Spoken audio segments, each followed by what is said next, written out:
my use case was one of my companies who I've worked for several years. We've got some very bespoke Power BI reports, which has got built-in custom business logic. And the ask is to pull out 1 or 2 measures from each of these reports and put it in a dashboard. And you would think we could use Power BI dashboard to do that. That's what it's designed for. But it doesn't give me the flexibility that I need for building this overall report. And I've got all sorts of things going on like row level security. So I hit upon the idea of, and this is just test data it's coming in from Excel, and I'm using the data queries and connections, getting data from Power Platform and from Power BI. And then from Power BI, I can create my report and I can create a pivot table. So this is your bog standard pivot table. It doesn't look like a pivot table because you can go into the design view and you can show it in tabular form, get it to repeat all item labels and turn off all of the subtotals and grand totals, which is extremely useful. Because then this is, as you can see, it's a nice tabular format that we can pull into Power BI. So I have all of these tables like this, which I want to use these particular Excel workbooks to pull into Power BI as an ingestion method to get data into Power BI. So it's coming from Power BI, it's going into Excel, I'm pulling out the bits that I want on lots of different tabs, and then I'm using that source to pull into Power BI.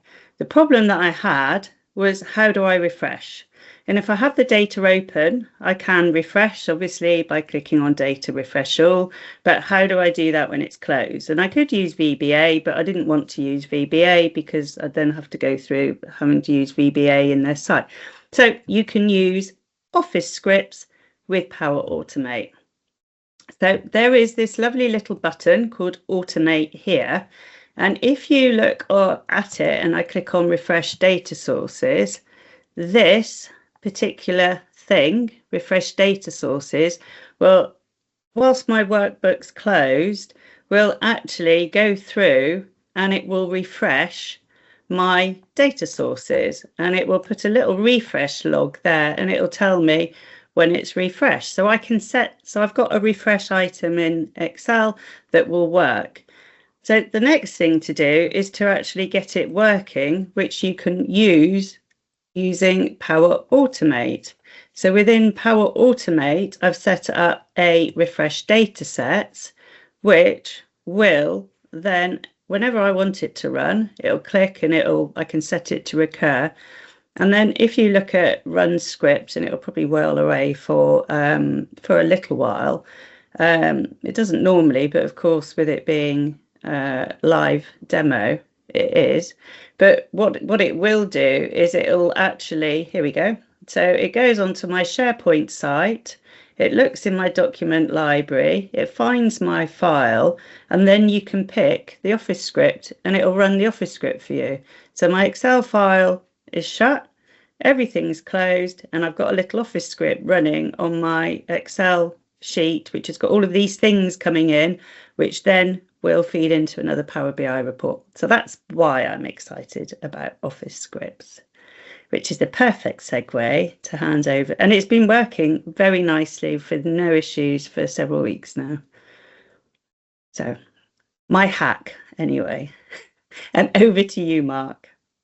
Thank you very much, Sue. It sounds like you've pretty much done the demo for me, so we can pretty much call it a day there. No, obviously, I'm joking. Now, Sue's told me that she really wants to get to hot yoga today, so I've got my kitchen timer here. Okay, this is it, right? I'm starting it, so I've got to get this done in 54 minutes, right? That's now counting up. That's my timer. Sue, you will be able to go. Let me share my screen.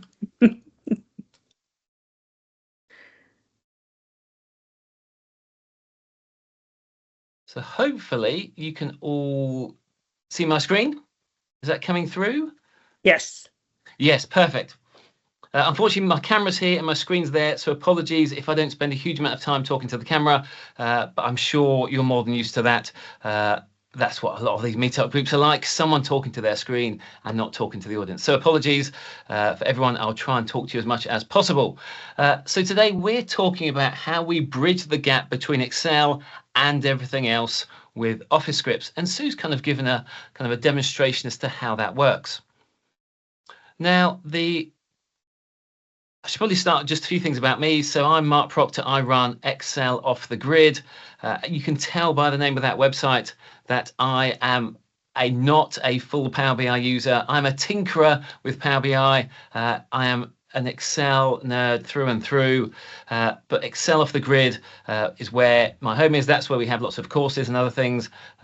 But of course, I love Power Query and I love lots of other things that are baked into Power BI. So even though I'm not a pure Power BI user, I have an affinity with you. So we're hopefully all on the same page. The agenda that we're looking at today is, first of all, is what are Office scripts. We're then going to create some Office scripts. We're then going to look at Office scripts with Power Automate. And then hopefully there'll be some time for Q&A at the end.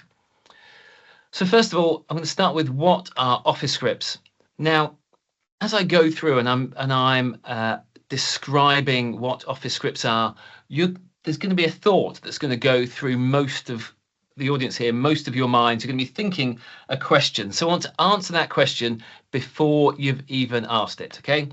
And the answer to that question is no, Office scripts will not replace VBA macros. Okay, that's the answer to the question that you haven't yet asked, but you will be thinking throughout the next 50 minutes or so. So no, Office scripts will not replace VBA. Now, the first time I did a session about Office scripts, and I said Office scripts will not replace VBA. So my first slides, and of course, the first question I got is, will Office scripts replace VBA?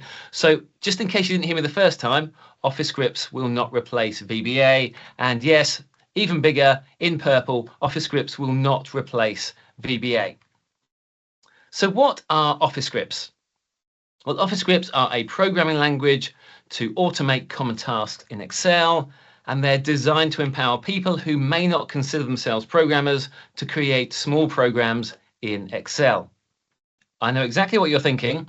Sounds just like VBA. Yes, it does sound like VBA. Yes, okay, but it's not, and it won't replace VBA. So what are Office scripts? Effectively, they're a combination of two things. They are a combination of the document object model, which is, or the Office scripts API as it's known. This is kind of the map of where we find things in Excel. So we have a workbook, and in the workbook we have worksheets, and in worksheets we have charts and pivot tables and ranges and cells and text and formatting and values and all those things, and that is the document object model. We also then have a language that kind of sits around that document object model, and that provides the syntax for functions, arrays, and logic and loops, and that language is TypeScript. Okay, so TypeScript is a language that was developed by Microsoft, and it's a derivative or a slightly tighter version of JavaScript. So if you can write JavaScript, you've got no issues with TypeScript whatsoever. Now, TypeScript and JavaScript are primarily a web-based language, which means some elements have been removed from those languages where they're not relevant, and other ones have been removed for security purposes. Now, any VBA users here will be thinking, so we've got a document object model, and we've got a language around that if it wasn't TypeScript, but it were VBA, that would sound just like VBA, wouldn't it? You've got a document object model, and then a language around that to deal with everything else. Sounds just like VBA, but it's not. So what are the main differences between Office scripts and VBA? So Microsoft have kind of given us this matrix view, this image that's meant to kind of help us understand what the differences are. Now, this image is quite misleading in various ways, and as we go through, you might see what some of those things are, or why it's mildly misleading. So effectively, they're saying for an end user approachable audience, you've got VBA and you've got Office scripts. They are comparable languages, and then you either have desktop and individual, as in you're working on your PC. Pardon me, you're working on your PC on your own, doing automations, that's where VBA comes in. You then have Office scripts, that's for web collaboration. So that's kind of Excel Online and anywhere where you need to collaborate. Therefore, you should use Office scripts. Now, this distinction is quite misleading, and there's quite a lot under that, which leads to quite a difference in how these languages have developed. At the bottom, we have the developer audience. Now, a lot of VBA people would say, well, I'm a VBA developer. And actually, that difference between developer of VBA and COM add-ins is quite different. It's quite they're both developers in different ways. But anyway, let's talk about this end user approachable bit and the real differences between VBA and Office scripts. So Office scripts need to work in PC, web, and Mac. So therefore, because it has to work on all three of those platforms, the features that it uses has to be compatible with all three of those platforms. Which means that in Excel Online, a workbook has workbook scope. What that means is that when you open up a browser and you look at Excel Online or an Excel workbook in Excel Online, you can only view one workbook. When you open up another browser and you open up another workbook, each of those are separate instances of the Excel application. And each application can only view a single workbook. Therefore, Office scripts have a workbook scope and you can't reach across into different workbooks. Office scripts are also designed with modern security in mind. So they exist inside and are part of your Power Platform or 365 or OneDrive or SharePoint. They're part of that ecosystem. Office scripts are also always up to date because it is one system. It exists online. Therefore, everyone has the same version. There's no compatibility issues. Everyone has the same version of Office scripts. Now, because Office scripts need to work in PC, web, and online, as we'll see shortly about what we mean by Excel Online and Cloud, is that Office scripts are always on. They are always available because of where you store your workbook and how you run Office scripts on that workbook. And that's the issue that Sue mentioned at the start. If you want to run VBA, you need to have your PC on, you need to open your workbook, you need to run your VBA macro. With an Office script, your PC doesn't need to be on. It exists in the cloud, it exists in the infrastructure, and therefore it can run automatically. And therefore, Office scripts kind of relies and needs Power Automate to then provide a lot of the other functionality which VBA provides. So with VBA, if we want to work on Windows, if we want to connect to other applications, we can do that with VBA, but using Power Automate, we can reach across that entire infrastructure. So this is a small analogy that I like to think of in terms of Office scripts and VBA. Here's a car. It's not my car. It's a nice car. It's not my car. We all know what cars do. They drive on roads, right? Here's a plane. We all know what planes do. They fly through the clouds, but they're slightly different, aren't they? They all have a purpose of transform or moving people or things from one thing to another. That's their purpose. But what they do and how they do it is completely different. You wouldn't say that cars have replaced planes or planes have replaced cars. They are completely different, and that's the way we need to think about VBA and Office scripts with Power Automate. So VBA is more about local. That's how we work with on our local PC. That's how we work with local file connections. When we want to think outside of that, that's when we can think about Power Automate and Office scripts. So where can we use Office scripts? When we think about this thing about cloud, so we can use Office scripts in a cloud environment. What does that actually mean? Well, we can think of this in terms of Excel Online, where we might store our Excel workbook in OneDrive or SharePoint, and then we might view Excel through a browser. So here I've got a Chrome logo, so you might view it in Chrome. And the Excel application doesn't exist in Chrome, it exists on that server, and then you view your workbook through that application. The other way we might think about Excel is in terms of Excel desktop. That's where we have an instance of Excel on our desktop version on our PC, and then all we do is load that file or read that file into that application. Often that file might be saved on our hard drive or on a local server somewhere. And this is often what we might think about as desktop or cloud. However, The truth is that if we have an Excel desktop application, we can still read files and open files that are on OneDrive or SharePoint. Therefore, it's the file location and not the application location that determines if we can use Office scripts to automate Excel. Now, that's a broad simplification, okay? But it's worth thinking about that where the file sits, is it OneDrive and SharePoint? That's where you get the most benefit from using Office scripts. That's not entirely true. There are some other technicalities in there, but for today, let's stick with that as a principle. So it's not about whether you're using Excel or whether you're using online or desktop. It's about where the file sits.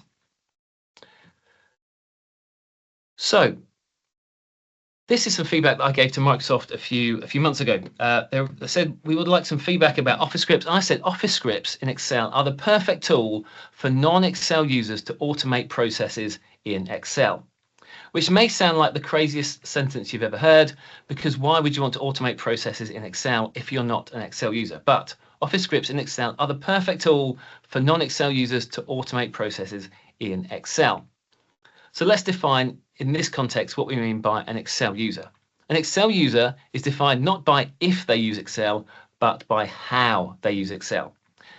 So this is predominantly a Power BI audience. Therefore, most of you are not Excel users. You might use Excel, but you're not Excel users. You need to think of it more of a drugs case.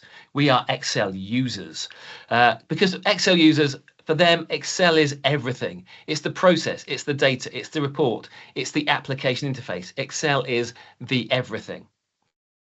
They're the kind of people that, as Power BI people, that you don't like a huge amount because you spend a huge amount of time on your report, and they're like, "Oh, can I have it in Excel?" Yeah. So they're the kind of people that. Can I be half and half? No, you can't. No, you can't. So they are the Excel users, and for them, because Excel is the everything, therefore VBA is the best option in most circumstances because they're using it on desktop. Excel is the everything. But for non-Excel users, where Excel is just one tool that you can use, okay? If Excel is just an option, then you're a non-Excel user. It might be part of something else, it might be part of something bigger, and therefore Excel is perfect, or Office scripts is perfect for this audience. So do you have Office scripts?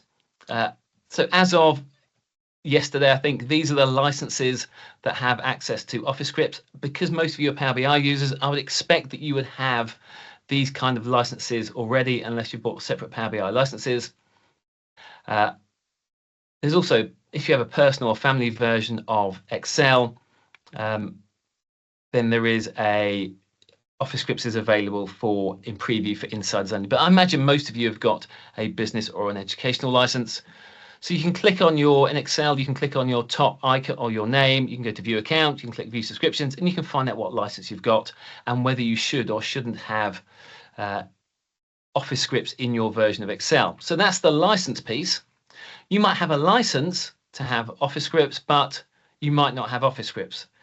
The only way to really know is, do you have the Automate tab visible in your ribbon? If you do, then you're good to go. You can use Office scripts. If you don't, Office scripts are enabled by default, which means it has been turned off by your IT department, which effectively means if you've got the right license but you don't have Office scripts, you've just got to start begging and saying, why have you turned it off? Please turn it back on. So that's a brief kind of introduction around where Office scripts sits, where they are, where do they fit into the overall ecosystem. Now let's go and take a look at actually creating some Office scripts. So we said a few moments ago, Office scripts are a combination of the Excel document object model and TypeScript.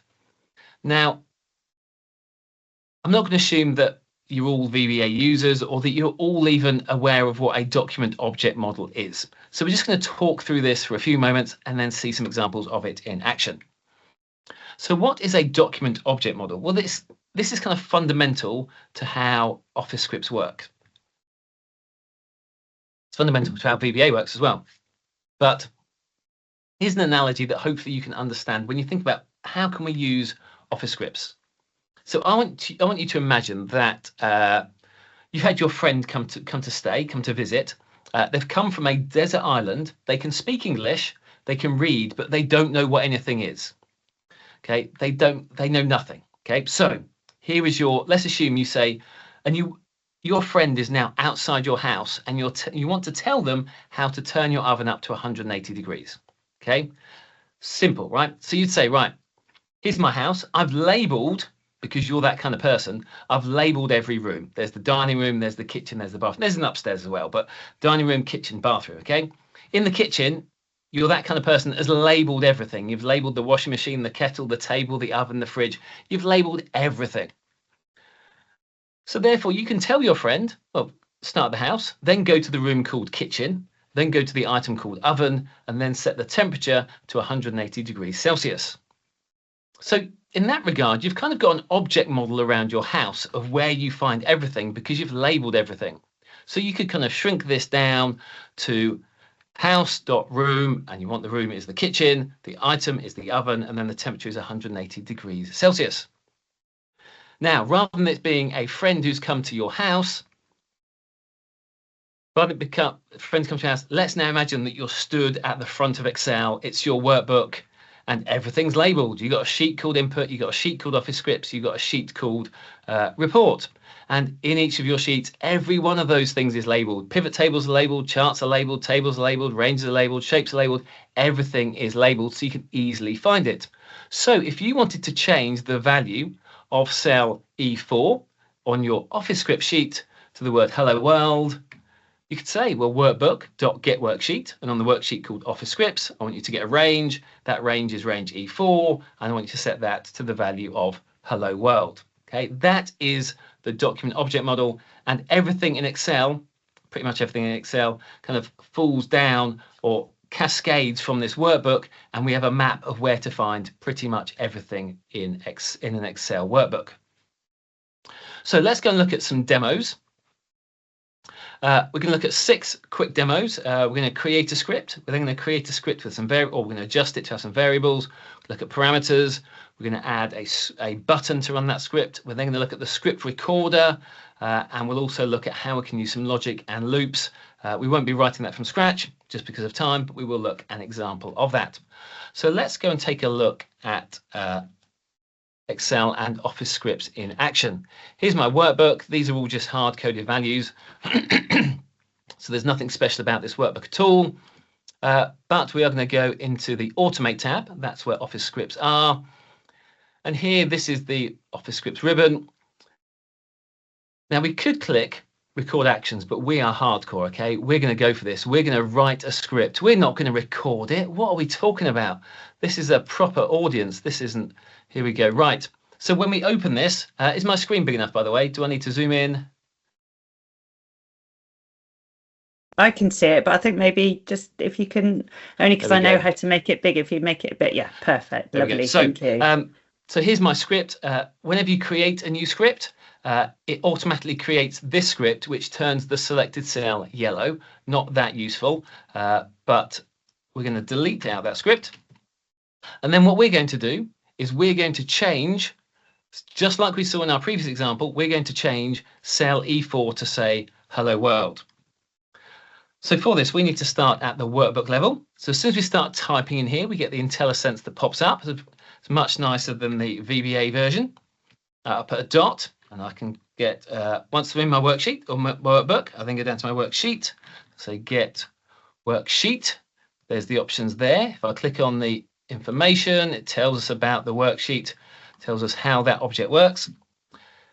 Now, if I have a typo, if I have get worksheet, it gives me the red underline to say this doesn't exist. I can even click on the little icon, and it's got a little spell checker there for your code to say that I hadn't spelt worksheet correctly. So my worksheet, let's have a look at what my worksheet is called, Office Scripts. So we're going to get the worksheet called Office Scripts. Then we want to get our range, so get range, and we want to put it in cell E4, and then from there we want to set the value to hello world. So you'll notice that we get that pretty much all these things are in brackets. So So there's a lot of get and set. They are kind of the keywords. We get something, we get the cell, we get the range, we get the value, we get the formatting. And then when we want to change that, we then set whatever we need to do.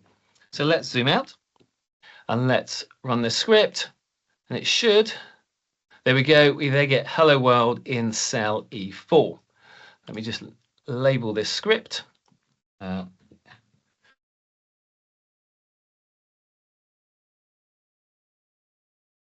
Now, you can imagine that it's not often that we just write a long string of code like that.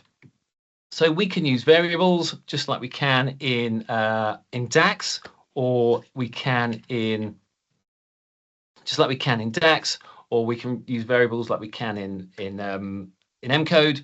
So we can use let, and we're going to say our worksheet name is going to be equal to Office Scripts, and spell it correctly.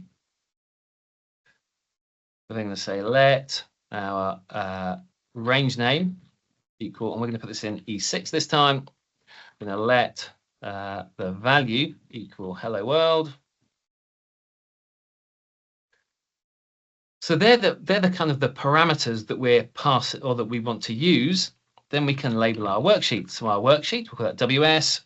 That's going to be equal to workbook dot get worksheet, just as we saw before, and then we can pass in our worksheet name. Someone said in the chat, at least not semicolons over it. Technically, you should end every line with a semicolon, but if you leave it out, it makes no difference whatsoever. So with efficiency, I'm going to leave out the semicolons, though in the real world, I might put them in just because I feel like you should. Anyway, so worksheet.getRange, we're going to get our range name. Let's get my name correctly, RNG name. And then, there we go. And then we don't need this line here. But we can then go, so RNG.setValue. And we want to set that to the value. So let's now zoom out. And now when we run that, we should get E6, it should say, hello world. There we go. Now, so far, we've kind of written some code, but everything is reasonably hard-coded into this script. Wouldn't it be great if we could pass in parameters into our script, and then we could reuse them in almost any scenario? That's a good job we said that. Wouldn't that be good? Because that's what we're looking at next. So we can pass in parameters into our script. So let's pass in our worksheet name. Worksheet name, that's going to be a string. So that's the data type. Pass in the range name. That'll also be a string.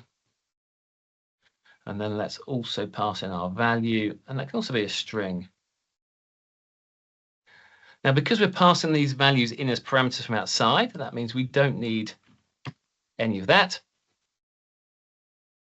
So now, let me save this. Now, how did you comment them all out in one go? Oh, control slash.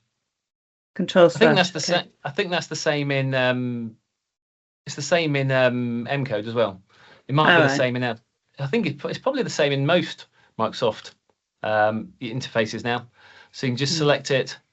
Control slash will then toggle the comments on or off. But now when we run this script, it comes up and says, hey, what do you want to put in? So what worksheet name? Office Scripts. What range name do you want to use? Let's put this in E8. The value, hello world. And then we click run. And there you go, that's now put hello world into that cell. So we can create scripts which are then reusable because we can use them in any workbook that we like. We're going to talk about where scripts are saved shortly, but we can reuse these in any workbook at all. So we've now got these scripts. We've built a script. We've looked at how we can use variables. We've passed in parameters, and it's all just about understanding the document object model, which we can do. We can access lots of things in Excel. Now, wouldn't it be great if we could build some kind of user interface that we could then click a button to run a script? That'd be nice, wouldn't it? Well, we can do that. Let me select a cell. We can go to add in workbook. So I've got my script selected, add in workbook. That's now going to add a button to my script. So now when we click that button, it's going to run it. It should come up with a nice box. It's preparing to run. I think because I'm on Teams, things are running a bit slower than normal, but we will. Mine was the same. It took a bit longer to come out. Yeah, I mean, when I get onto the example with Power Automate later, who knows how long that's going to take when you run your camera at the same time. But let's put this into F8. Hello world. So F8. We can click run, and there we go. So just using this simple example, we've seen how we can build up an Office script from scratch. That's brilliant. We've seen that we can pass in parameters. We've seen that we can use variables, and all we've done is change a cell in a workbook. Let's face it. I mean, it's not the most advanced Excel use case, but it's there to demonstrate how we build up Office scripts. Now, we can also use the Office scripts recorder. So let me close this. I'm going to click Record Actions. So that's just next to the new script button. And all I'm going to do is select some cells. I'll go to Insert, Pivot Table. Let's put it on the existing worksheet. Let's put that there maybe. And I'll click OK. And then I'm going to drag item into the column section and values into the value section. And I realize I'm recording this script. And I've gone and put my items in the columns instead of the rows. So I can go to my script. It tells me what actions it's undertaken. So all I'm going to do is remove items from columns. Come to my script. There's the item, and I want to remove item from there. And I'll come to my script here. I'll come back to so now I can add item in the right place. I'm not sure what that item is. That doesn't normally appear, but let's not worry about it. I'll click stop. That's now going to create my script for me.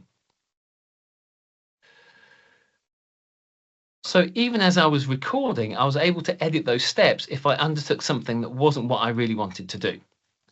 Now, because I got that little error message saying that it couldn't do something, this may not work, but let's try it anyway. Let's click run.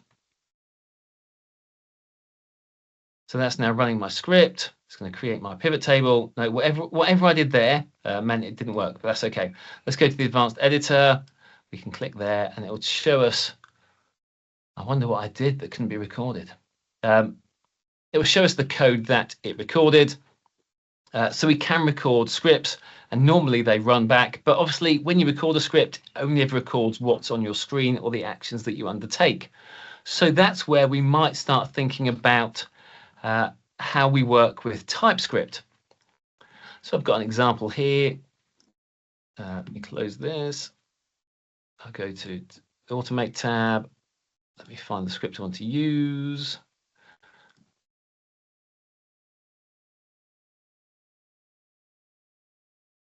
So here we've got a script. All this script does is, just as a simple example, creates a table of contents for our workbook. And you can see the normal kind of programming elements that you might see. We have try and catch statements. Got a couple of those. We have a for loop to loop through all of the columns, it looks like. We've got an if statement. So we've got TypeScript there, and you can see the syntax as to how we build up these kind of things. Everything else is predominantly then just the document object model around. So here I'm going to start on a cell. I'm going to press keyboard down. That's what that does. So it selects a range based on what you might have pressed on your keyboard. So let's just run this. And it should.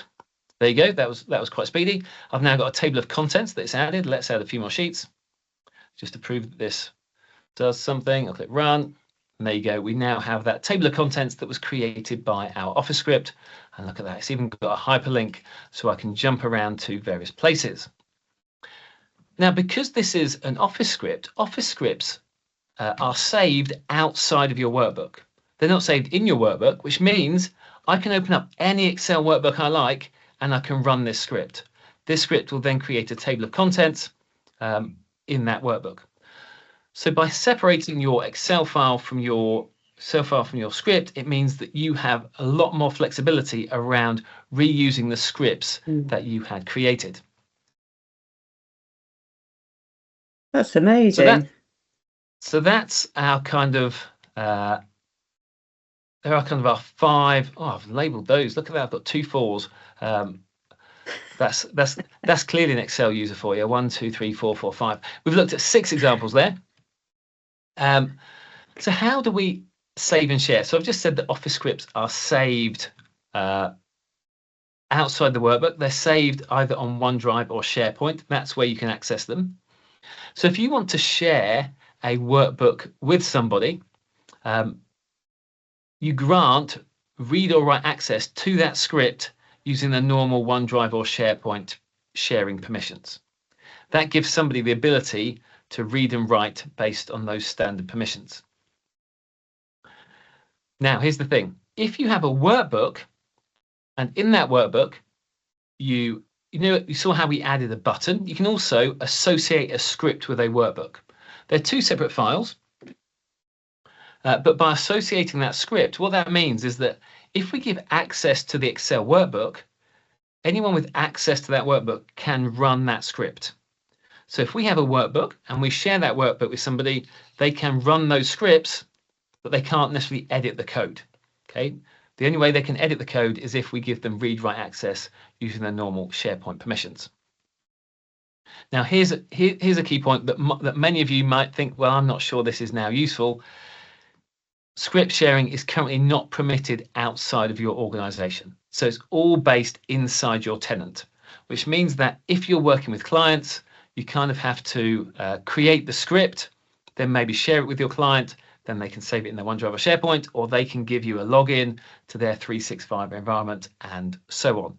But anyone who used VBA and used to just packaging things together and sending them to your clients, that isn't the world in which Office scripts exist, because the script file and the workbook are separate, and you've got all that density of permissions and everything else which exists on SharePoint and OneDrive. So now let's take a look at how we can use these kind of Office scripts with Power Automate. Am I allowed to ask a couple of questions before you go on to sharing? Questions. Go ahead. So my question was, and it's probably me not understanding, if you share your workbook with an Office script in it, can they access all the Office scripts or just the one that you use? So if we go back to this example here, where we added a button, if I come to all scripts and then I look at this workbook, might take a few seconds to load. When you click on that, this will say all the scripts that are associated with this workbook. So I've got 2. I've got brilliant. D+C user group, and I've got the Devon Cornwall table of contents. Yeah, so these scripts have been associated with this workbook. So anyone who I share this workbook to will be able to run either of these scripts. They don't have access to all your scripts, just they can run either of these scripts on your workbook, which means if you've got a button, they can click that button and that will then run that script. Okay, perfect. Thank you. And I've just got one more quick one from Dave. Go on. Dave Castle, one of your yes. So he's one of my crew. One of your crew. He said, what if they are guests in your team's workspace?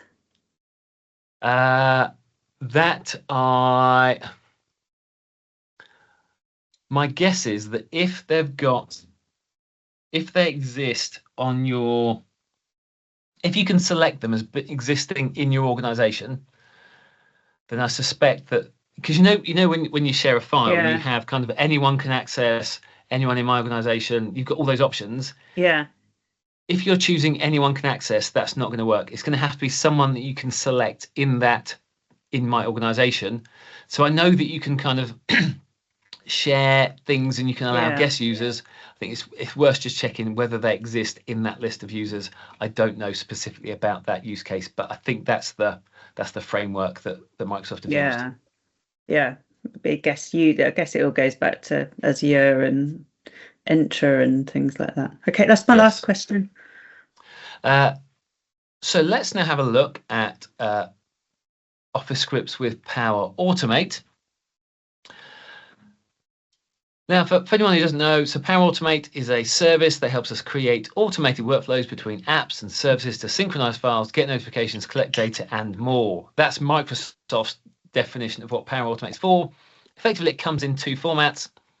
You have Power Automate Online, which is cloud-based, uses connectors and APIs to kind of speak to other applications, and Power Automate Online can use Office scripts. Power Automate Desktop, which exists on your PC, that's for locally saved files and for desktop applications that cannot use Office scripts, but Power Automate Desktop can run macros. And you can even set Power Automate, if you've got a premium license, Power Automate Online can then trigger your Power Automate Desktop. So there's lots of kind of things that you can do if you have a premium license. But we're focused primarily with online today, where we can use Office scripts. Now, if you've looked at Power Automate and Excel before, what you'll see is that these are all pretty much, well, these are all the connectors that we've got, which doesn't look like much. And actually, you've got connectors around tables, which are around getting tables, creating tables, list rows present in a table, getting rows, deleting rows, all those kind of things, and worksheets, getting worksheets and creating worksheets.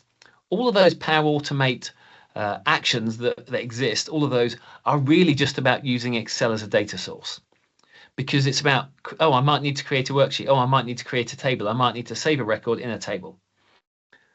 So all of those Power Automate actions are all about using Excel as a data source. Then we have scripts, and that's where we get to do everything else. That's the bit that we like to focus on. So we're going to look at some examples of that shortly. So when we think about Power Automate, how Power Automate works is that there's a trigger. There's something that runs. There's something that makes Power Automate start. Once Power Automate starts, it then goes, yes, I've got my flow. I will then carry out this action, and then the next action, and then the next action, and then the next action until your flow finishes. Now, one of those actions could be on an Office script in an Excel workbook. So that means that Power Automate can run an Office script against an Excel workbook. Not only that, we can pass parameters from Power Automate down into our Office script to then run on our Excel workbook. Not only that, we can get values from Excel and pass them back up into Power Automate. And we're going to see some examples of that in the next few minutes. So in effect, we can use Power Automate and Office scripts to talk to and from Excel workbooks. And because we have Power Automate, and Power Automate works with OneDrive and Outlook, and we can do some things with PDFs, and we can do things with SharePoint, and we can do things with Power BI, this is the thing that then connects Excel with the rest of the infrastructure. And Office scripts is the bit that gives Excel to be more than just a data source. So let's take a look at a demo. This is the demo that we're going to undertake. We're going to build this from scratch.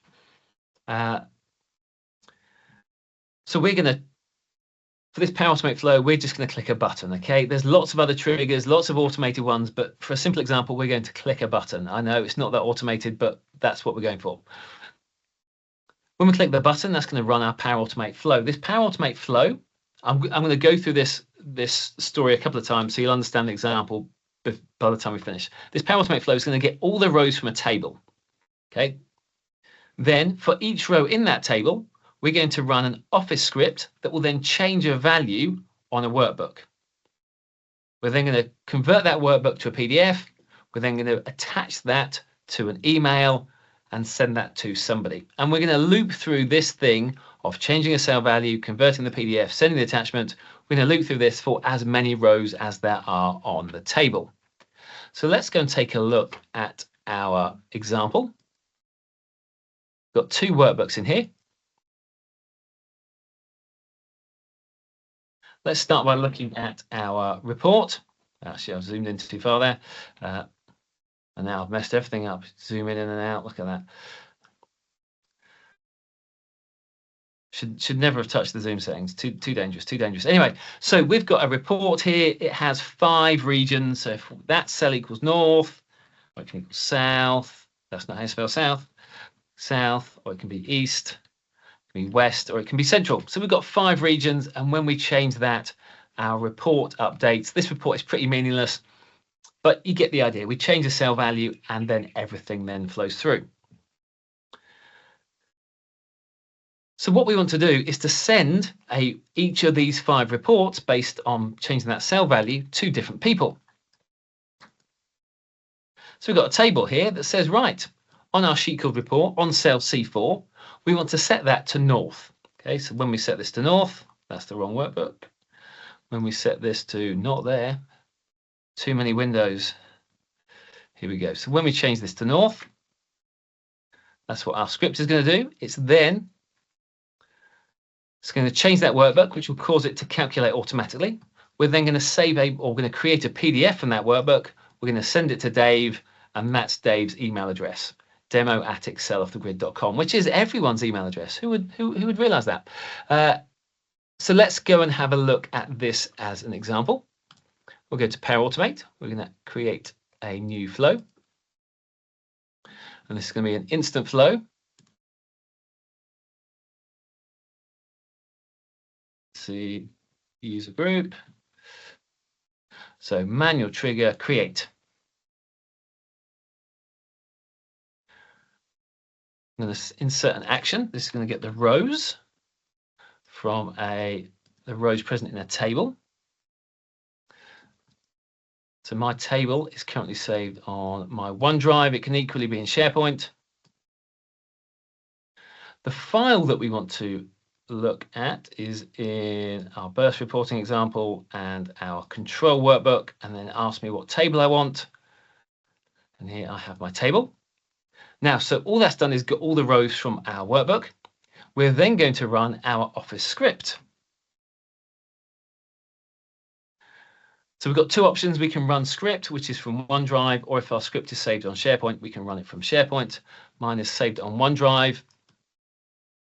So we start by, where's our workbook location? What file do we want to run our script on? We want to run it on our report. And what script do we want to run? We want to run our burst reporting example. So that is the script. Let's go and take a look at this script. Let's go to Automate. I'll go to All Scripts. So I'm now in Excel Online. You see that all these same features exist.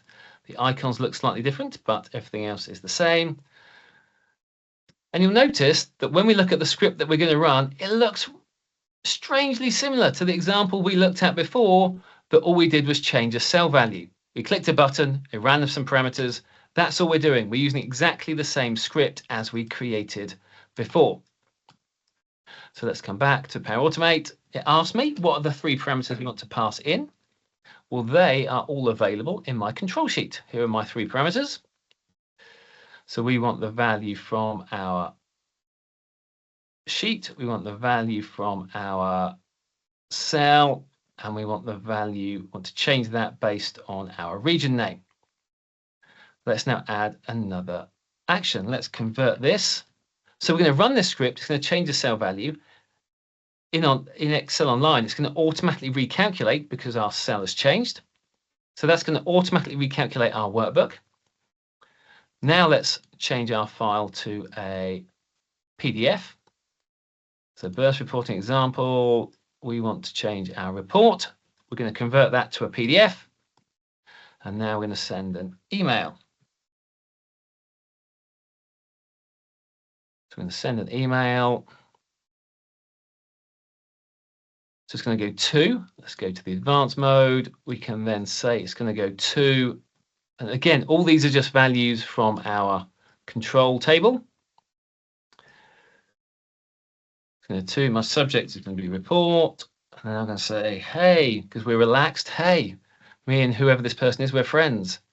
Hey, name. Yes, that's how much I like them. Hey, name. Here is the report for, and then we can say what the region name is.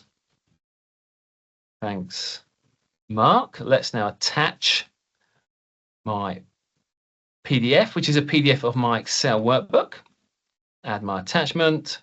My attachment name is going to come from my table again. That's my PDF name.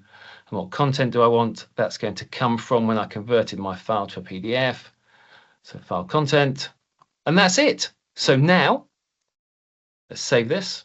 If I've got this right, and this is where it could be dangerous. So let's just save that. We're going to test run it. Obviously in Power Automate, you don't have to go through the test every time.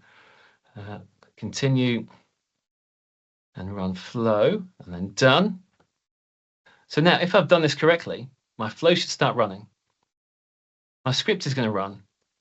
It's going to update my Excel workbook, which is then going to be converted into a PDF, and then it's going to send an email. We've got two options. We can wait to see whether this works, or we can move on to the next example.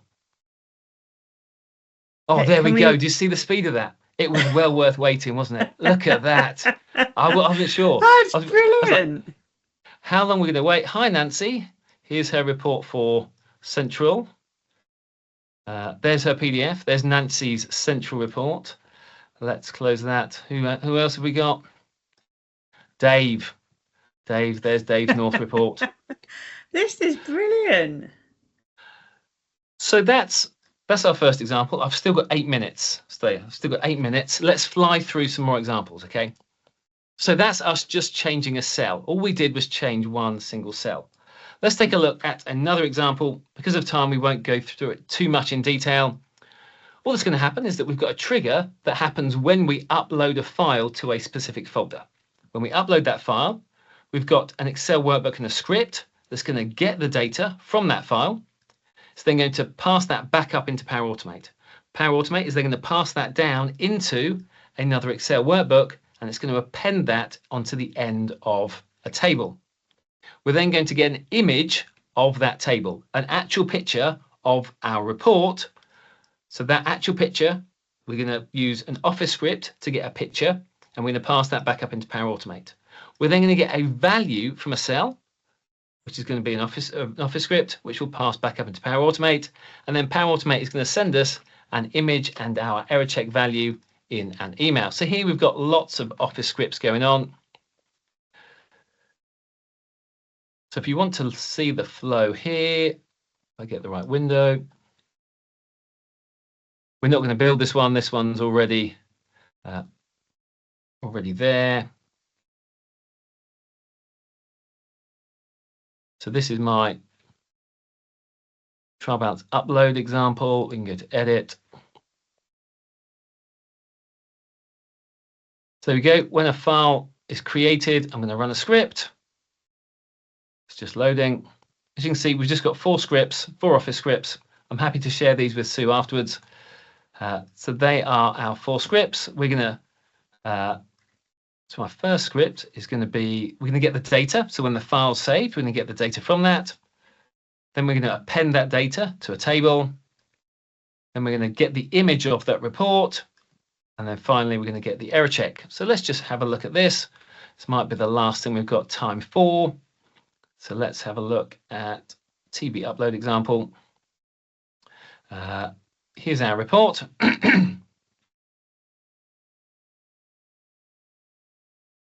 So we've got our data here on this table. When we get some new data in, it's going to append to the bottom of this table. And this table then just determines what's in our report. So let's have a look at this as an example. So to start this off, we need to get some data. The last data it looks like was April 2023. We're a couple of years out of date. Hopefully no one's really interested in this data if we're 2 years out of date. So I've just uploaded the 31st of May. Now this script will take a little while to run. So we can have a look at that script, I think, if we go back.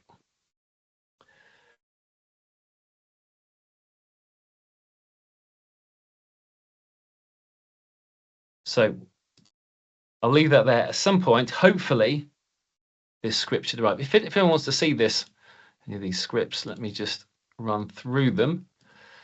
So the first one, if I go to all scripts, I'll show you the scripts. At least then you can watch the recording and type out the code, if nothing else. So the first thing we want to do is to get the data from the trial balance. That one's reasonably involved. Effectively, you're doing the job of Power Query, but there's no Power Query in Excel Online yet. So therefore, we have to do that data manipulation in an Office script. We then So that's what we get. We then, that's getting the data from the TV. We then append that. So it's gone back into Power Automate. Power Automate then sends this down with these parameters, the workbook name and the script, or the string, which then gets converted into a JSON object and then gets added to the bottom of the table. Then we have our get image. So here's the code to get an image. So this is just a script, and it returns 3 kinds of images: the base 64 image, the base 64 image as an image file, and a HTML tag for that image. So we've got a reusable script here that we can use in various ways. And then finally, the script to get a cell value is just there. So that's just get cell value, similar to the set cell value, but the only difference is that we're getting the value and then returning that value back to Power Automate. So maybe, if I'm lucky, my script is running. So at some point it will arrive. Will it arrive in the next 3 minutes? I don't know. But I'll tell you what, while that runs, why don't we hand over for some questions? So a quick recap. We've seen that Office scripts and VBA are different. They exist in different environments, therefore they actually have different use cases. We saw what the document object model was. We created some simple scripts to show how that works. And then finally, we saw Office scripts and Power Automate together. So while we wait to see if this file arrives, Sue, are there any questions? I'm just laughing, Vihan. Vihan's put a question in there saying, asking us, could provide a comparison table of what VBA, M code and TypeScript can and cannot do, differences and what to use them for? No, Vihan. Stick it in ChatGPT and it'll answer it for you. I mean, so in regard to all of those, on Microsoft's website, they do have a They will comparison. have it there. They have something there that says when to use Office scripts, when to use Power Query, and when to use VBA. You'll read it; it'll be highly summarized, and it won't really get to the nitty gritty of when you should use each of them. It's honestly, Vian, the documentation's out there, so you can read it. But you can also ask, your AI of choice to give you a summary table as well. But Mark, that was brilliant. And Mike's teasing us again. He's off to bake and listen to us on bacon. Yeah. I'm Mark, hoping. I had a quick question. Go on. On the one where you were showing earlier with the variables, can you create a list of options for those variables? Yes, you can. So if I got time to show that, Yes. Oh goodness. Yeah, no, my bag's packed. You've got 10 minutes. I've got 10 minutes. If I'd have known, I'd have talked much. Everyone chats away, so we tend to finish at 7, and then there's like a little bit of chit chat for a few minutes. So in here, when you create your, Hey, Jack. and I'll probably get this wrong. So in here, when you got worksheet name, rather than saying it's a string, you can say that can be sheet 1. Then it's a pipe, sheet 2, pipe, sheet 3, and then I can set a default to say it's sheet 1. So nice. now when we run that, it's going to come up and say there's a drop down of all your sheets that you can use. As an example of that, I have got if you're an Excel user and you have a Lambda library that you want to insert into Excel, you can click Run. And here we go. This is going to bring up and tell me all of my custom functions that I can then insert into my version of Excel. And when we look at that, that's just a list of all those options. And then the hideous code for each of those functions. We won't talk about that. But yes, so it's just a list of options with a pipe symbol between them. And then you can set a default value. But then, Mark, those worksheet names, are they using the friendly worksheet names or the underlying sheet names? So in Office scripts, the concept of the code name doesn't, I think even in Excel Online, the concept of the code name doesn't really exist. So it'll only be the name that you literally see on underneath as a worksheet tab name. which is essentially what I call the friendly or user display name of the worksheet. Yes, but there's no code name in the back end like you see with VBA. Yeah. And I just heard a little ping on my email. Here we go. Look at this. There we go.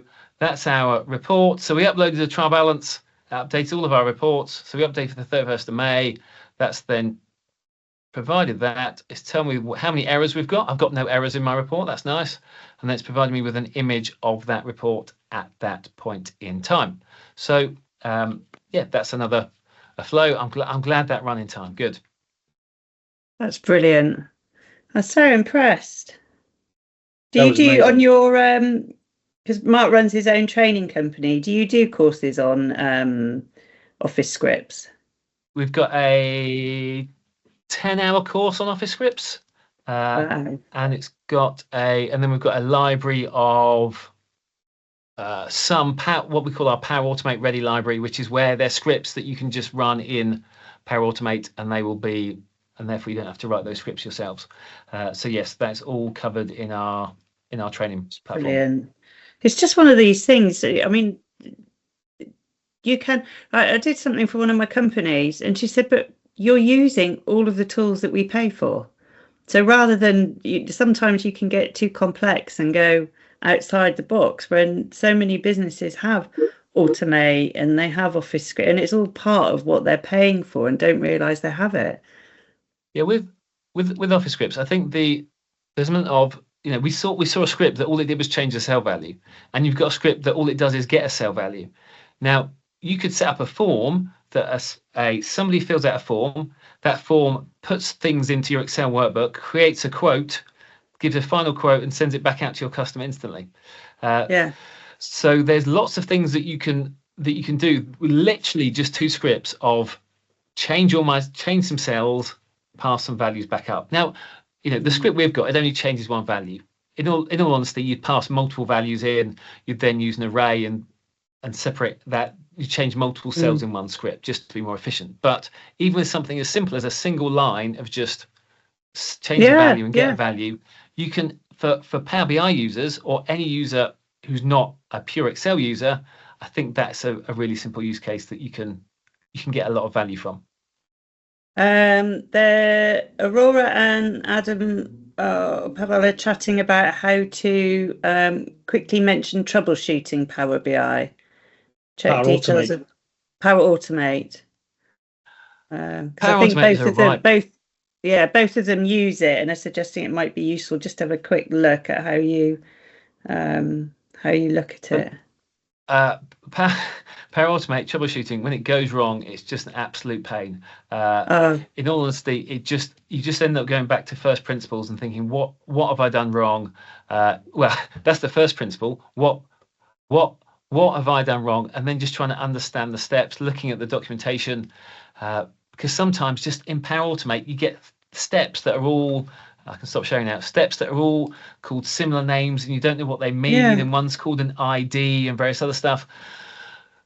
So I don't have any good advice on troubleshooting Power Automate.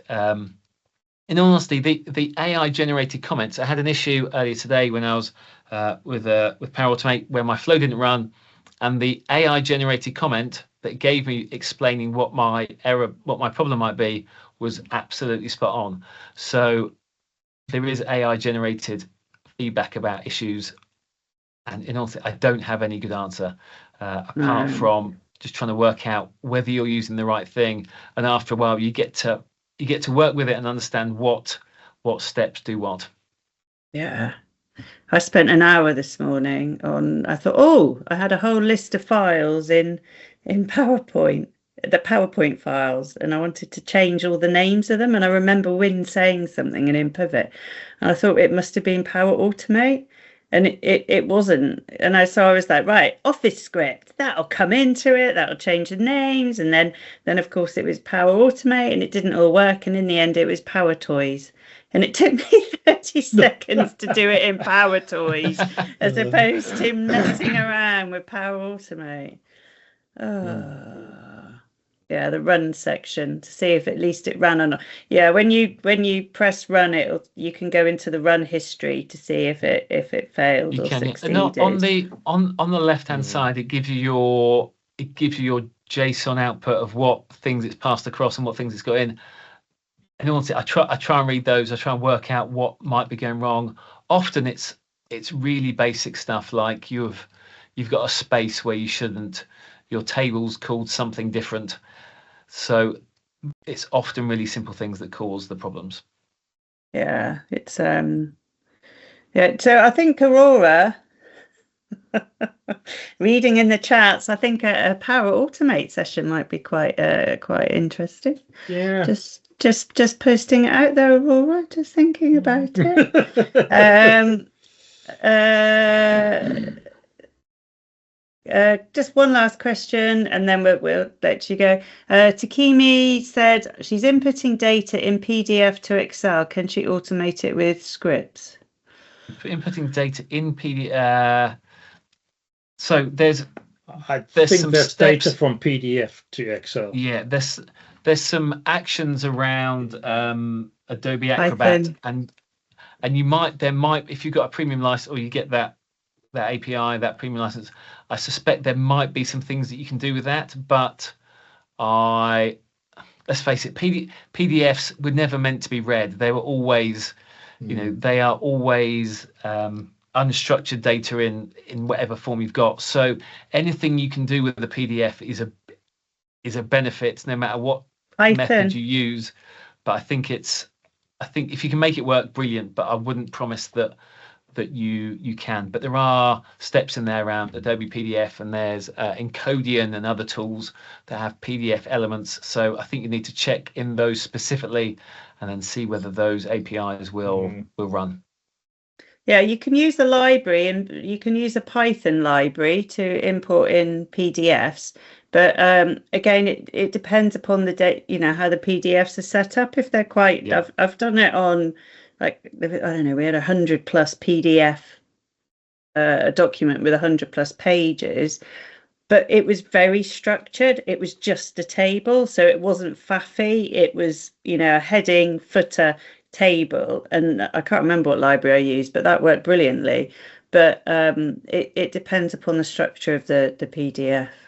Yeah, I mean, there are third parties that make, or businesses or contractors that make all their money just from technical methods of converting PDFs into data. So it's exceptionally technical. There are people who say full-time jobs. That's all they do in understanding the structure of PDFs. So yeah, it's exceptionally technical area that if it works, great. If it doesn't, you just wish it did. That's all I can say. Yeah, there is an option. You can use Power Query to transform PDF into the data. What was that, Pavel? Power Query.